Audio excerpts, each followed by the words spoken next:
Hello everybody, today I'm going to show you this.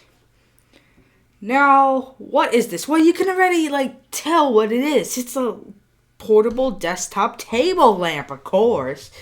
It's a decorative table lamp. Now, who would have made such a monstrosity like this?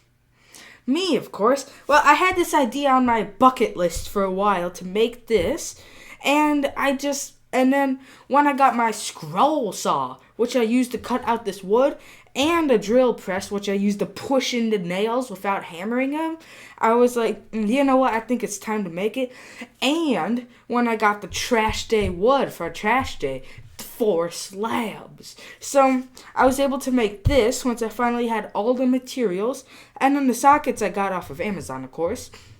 Ballast I already had, battery pack I already had, batteries I already had, bulbs I already had, button I already had, just switch I already had, everything I already had, and there was just sockets that were left. So I decided to build it, and as you can see, it's got 4 F4T5 6-inch fluorescent lamps. Oh, wow. And all the dimensions are made by me of what just looked good. The top is just an inch kind of smaller than the base here. So it gives it a nice look. And the color I made, and I sanded it, so it makes it look pretty darn smooth. And then it's super strong. It's secured by a big old screw at the top and a big old screw at the bottom, so it's not going anywhere. So let's explore this for a bit. You got a little switch here, kind of fancy slim profile, which I like a lot. And then you got a 12-volt DC jack, so you can plug it into the wall if you don't want to use batteries, and just keep it at your table as a nice little desk lamp. So, and in the bottom here, you can see a battery, a ballast, and something else. Actually, that little thing on the side is just a voltage regulator, so it helps smooth out the voltage, basically. So, we'll explain that later, but for now, I think we'd like to get it turning on. So, how to turn it on. First, you'll turn on this. You see the tubes glow, but they don't come out fully, and then you push the quick start button to quickly turn it on. Now, there's no wires going up here at all. It's just a bare wooden column. No wires whatsoever. So, the ballast, it used to be a 2-lamp, 8-watt, F4T5 ballast. So, it'll basically be 2 of these together, except in one long tube. So then I decided to just basically take that one long tube, split it into 2 of these, hook them up in series together to make that one long tube again, and then connect it all at the base, so I wouldn't have to have any wires running up here, which was genius of me. But we'll turn it off to save the batteries. And here's my sadly drawn diagram. I just drew it quickly before. So as you can see, lamp 1 goes to these 2, which it's actually supposed to go to these 2. So we'll just pretend like these are both lamp 1s. Lamp 1's connected, lamp 2's connected. Don't look at this, please. Just don't. It's a monstrosity. So you can see these are connected at the top, and then these are connected at the top, lamp 1, lamp 2, so basically they're connected diagonally. And then this is the quick start switch. So it basically shorts the lamp 1 and lamp 2, one of the lamp 1 pairs and one of the lamp 2 pairs together. And it basically creates a kind of a short in the ballast, which gives an extra boost, I should say, and fires up the lamps quicker. And then letting it go, since those lamps are on, the other lamps will turn on. I figured that out by accident. I honestly don't know how it really works myself, but I think that's what it happens, my theory. But as you can see, the sockets have 2 ports on either end of the socket, 2 ports on either end of the socket. So, I think I might have a socket here. Yep, right here. So, here's a little bag I ordered off of Amazon. $10 per 6. Go get them. So you can see they have 2 inputs on either side, making it 4 inputs in total. So I was able to input the wires into the socket and then jumper them over using the other input, so they're kind of both connected at the top. So then I can only connect these to just the starting switch to just one wire and already be shorted on the other end where it's connected to. It's a bit hard to understand, but it's the thought that counts in the workingness that counts. So here's the quick start switch. Very nice little button. Gives kind of like the nice vibes to the whole thing. Looks very nice from like this. Just the button. Nice clicky. And you can see these are 3.7 volt rechargeable cells.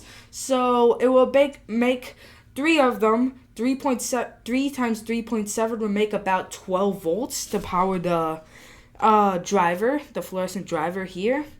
And I designed it all so that it'll just fit the bare minimum of all the components here. So it is kind of cram-packed, but no one sees that. And I don't have like a BMS or a battery charger at all for the batteries, so I have to take them out and put them in a separate one to charge and then put them back in. Just kind of a pain, but it's my solution for now. So you can see everything is in there, kind of jam-packed. Oh, it's all safe.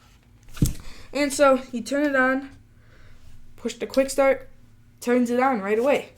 And if you want a long start, you can just leave it like that, but it's not reliable, especially if you have old lamps like these and like kind of not full batteries. It's not reliable. So we could turn off the lights and see how it's lighting everything up. So it does look very, very cool, especially from an angle. Just so many tubes. So many tubes. There was an idea that came up to have a like kind of a protector over the tubes and a little handle, kind of a lantern. But I kind of like the open concept. But it does run the lamps very, very good. These lamps are quite warm at the moment. The ballast that I have in there. So it does run the lamps very good. And if you're wondering why you need the quick start button, because it's just basically 4 watt, 4 watt, 8 watt, it should be what the ballasts had before. There's like twice the amount of cathodes that you have to kind of push the electrode, the voltage through to the other lamp, so it kind of has trouble starting sometimes. But lights up the area very, very good. You can see the little blue light of the battery voltage regulator. So we'll try it out a few more times. So you can see it's not on all the way. It's kind of glowing at the ends there. And then you push the quick start. Starts it up right away. And it shorts these 2 lamps, so you can see it kind of shorting it out there. It's not good to hold it down for forever, but it's just a little boop. Basically, that's it. You see? Boop. I'll turn it to the side so you can see everything. Boop. Very nice. Oh, there we go. If you hit it too quick, it might not work. Yeah, see? There you go. Very nice. So we'll try it out with some different lamps. I know daylight. I know daylight is quite a harsh of a lamp, but that's all I got really. But we'll put in some warm whiters so you can see how it'll actually look. So we got our kind of crusty GE lamps. I don't know, they're quite old, so they might not start up all the way. But we'll plop them in. Very easy install. Super easy install. And we'll just, and this one's a cool white lamp, so we'll put it in there. Okay, let's try it out now. Oh no, I think the cool white lamp has a broken cap. Oh, there we go. So it does start up all of these very old. It does start up all these very old lamps, but that's good because you want a strong ballast. But as you can see, it'll look way more warm and pleasing with warm white lamps. I'm thinking of getting like a 10-pack for like $25, kind of cheap.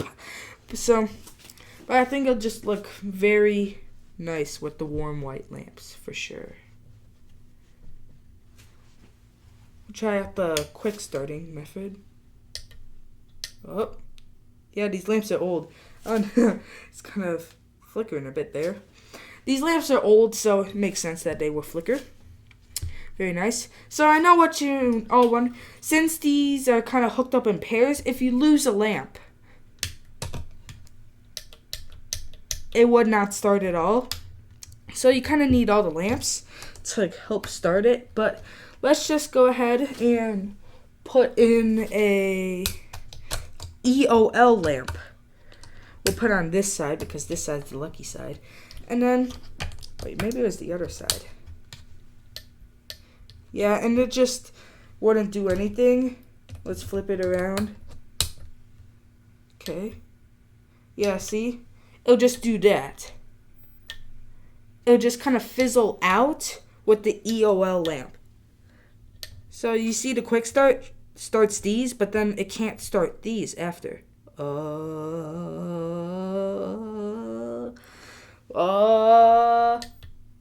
No.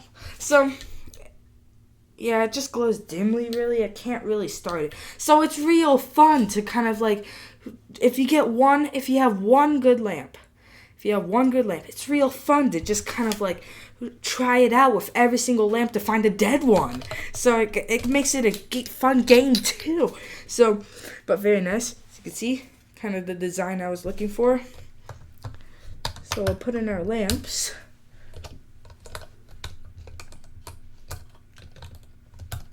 There you go. There you go. And I printed out this. It's kind of, you might have seen these in restaurants or kind of like fancy places or might in your house, but they're rechargeable mini table lamps. This was the kind of industrialized, not really for consumers version of this. So, quick start, perfect. So, I really hope you enjoyed this video on my homemade 4-lamp F4T5 kind of desk lamp, mood lamp type of thingy. And thanks for watching. Homemade. Very nice. Go ahead and try out the quick start again. There we go. Nice. See the side angle? Always looks nice with the side angle. Try out the quick start. Boop. Quickly starts it.